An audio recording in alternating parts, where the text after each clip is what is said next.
જીવન છે તો સુખ દુઃખ બંને આવશે જ. જેમ વાતાવરણ બદલાય છે, શિયાળો, ઉનાળો અને ચોમાસું આવે છે, તેમ જીવનની પરિસ્થિતિઓ પણ બદલાતી રહે છે.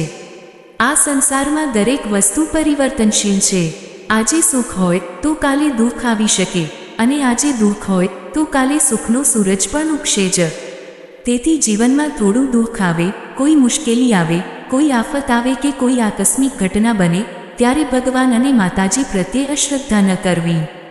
જો દિલથી એટલો વિશ્વાસ થઈ ગયો હોય કે ભગવાન અને માતાજી અમારી સાથે છે, તો આ વિશ્વાસને મજબૂત રાખજો.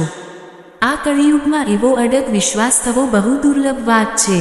ઘણા લોકો ભગવાનને માને છે, પણ એ હાજરા હજુર છે એવો જીવંત અનુભવ બહુ ઓછા ભક્તોને થાય છે. તમે જેને માનો છો, ભગવાન રામ, ભગવાન કૃષ્ણ, મહાદેવ, તમારી કુળદેવી કે સિકોતરમાં, એમની સામે જઈને શાંતિથી દંડવત થજો. 2 મિનિટ પણ દિલથી પ્રાર્થના કરશો ને, તો મનને અજાણી શાંતિ અનુભવાશે. આંખમાંથી નીકળેલા 2 આંસુ પણ જો સાચા ભાવથી ધરતી પર પડે, તો સમજી લેવું કે માતાજીએ તમારી લાગણી સ્વીકારી લીધી. ભક્તિનો માર્ગ સહેલો નથી. શરૂઆતમાં મન ભટકે, બેચેની થાય, ક્યારેક વધારે દુઃખ આવતું લાગે, ક્યારેક મન ભજનમાં ન લાગે, છતાં નામસ્મરણ ચાલુ રાખશો, રામ રામ રામ, તો ધીમે ધીમે માયા દૂર થવા લાગે છે. થોડા સમય પછી અંદરથી એવો પ્રકાશ અનુભવાશે કે જીવન બદલાતું જાય છે. જે દિવસે સમજાઈ જાય કે આ જીવનનો સાચો ઉદ્દેશ ભક્તિ છે, એ દિવસથી માણસ સાચા અર્થમાં ધન્ય બને છે. એ ખુશીમાં એકાંતમાં નાચો, ભજન કરો, રડી લો, પ્રાર્થના કરો. આ જ સાચી ભક્તિ છે. ભક્તિમાં દેખાડો નથી હોતો, ભક્તિમાં હૃદયની સચ્ચાઈ હોય છે. દરરોજ થોડો સમય ભગવાન માટે રાખો. અડધો કલાક પણ દિલથી સ્મરણ કરશો તો મનમાં શાંતિ ઉતરશે. ધીમે ધીમે જીવનમાં ફેરફાર અનુભવાશે. ભક્તિનું સૌથી મોટું લક્ષણ શું? વિનમ્રતા. જેટલી સાચી ભક્તિ વધશે, એટલા તમે નમ્ર બનતા જશો. બીજાને જોઈને ઈર્ષા ન કરવી. કોઈ પાસે ગાડી હોય, બંગલો હોય કે વૈભવ હોય, તો એના કર્મ અને ભાગ્ય છે. દેખાડા માટે દેવામાં ડૂબી જવું એ દુઃખનું કારણ બને છે. આજનો માણસ દેખાડામાં જીવતો થયો છે. કોઈએ મોટું ઘર બનાવ્યું તો બીજાને પણ એ જ કરવું છે. કોઈએ ભવ્ય લગ્ન કર્યા તો બીજાને પણ દેખાડો કરવો છે. પછી દેવું વધે, ચિંતા વધે અને શાંતિ ખોવાઈ જાય. પરિસ્થિતિને બદલવા કરતાં પરિસ્થિતિમાં કેવી રીતે શાંતિથી જીવવું એ શીખવું જોઈએ.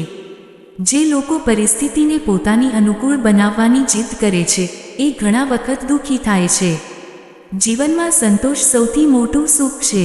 ક્યારેક જીવનમાં એવો અંધકાર આવશે કે ભગવાન છે કે નહીં, એવો પ્રશ્ન પણ થાય. પણ યાદ રાખજો, પરીક્ષા દરમિયાન શિક્ષક પણ શાંત રહે છે. ભગવાન જોતા અને સાંભળતા હોય છે, પણ ક્યારેક ભક્તની પરીક્ષા લેવા માટે થોડો સમય ચૂપ રહે છે. એ સમયે વિશ્વાસ ન છોડવો. પ્રેમથી, હે સિકોતરમાં, કહીને પોકારશો ને, તો માં ભક્તના ભાવમાં વશ થઈ જાય છે. ભક્તિમાં સૌથી મોટું સાધન છે પ્રેમ, શ્રદ્ધા અને સતત સ્મરણ. માતાજીને ભવ્ય વસ્તુઓથી નહીં, પણ નિષ્કપટ ભાવથી પ્રસન્ન કરી શકાય છે. એકાંતમાં બેસીને ભજન કરવું, આંખ બંધ કરીને માતાજીનું સ્મરણ કરવું, દિલથી રામ નામ લેવું, આ બધું આત્માને શાંતિ આપે છે. જ્યારે ભક્તિ પરિપક્વ થાય છે, ત્યારે દરેક જગ્યાએ ભગવાનનો અહેસાસ થવા લાગે છે. દરેક જીવમાં માતાજીનું સ્વરૂપ દેખાવા લાગે છે. વિશ્વાસ રાખજો, આજે નહીં તો કાલે સુખના દિવસ જરૂર આવશે.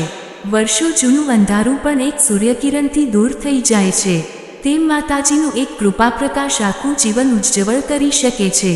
જ્યારે જીવનમાં બધું બંધ થઈ જાય, રસ્તા દેખાતા ન હોય, મન થાકી ગયું હોય અને આશા તૂટી રહી હોય, ત્યારે પણ માતાજીનું નામ છોડવું નહીં.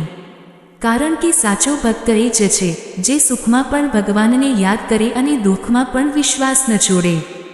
દરરોજ થોડો સમય માતાજી માટે રાખજો. ભજન સાંભળજો, નામસ્મરણ કરજો, સેવા કરજો અને દિલમાં સારા વિચારો રાખજો. કોઈનું ખરાબ ન વિચારો, કોઈની ઈર્ષા ન કરો અને શક્ય હોય તેટલું મદદરૂપ બનો. એ જ સાચી ભક્તિ છે. જીવનમાં પૈસા, માન સન્માન, ઘર ગાડી, આ બધું એક દિવસ પાછળ રહી જવાનું છે. અંતે સાથે શું જશે? ફક્ત સારા કર્મ, ભક્તિ અને ભગવાનનું નામ.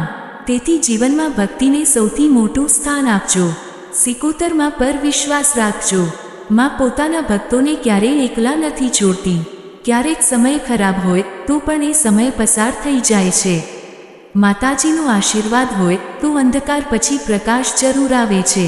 પ્રેમથી ભક્તિ કરતા રહેજો, નામસ્મરણ કરતા રહેજો, સેવા કરતા રહેજો અને આશા ક્યારેય ન છોડતા.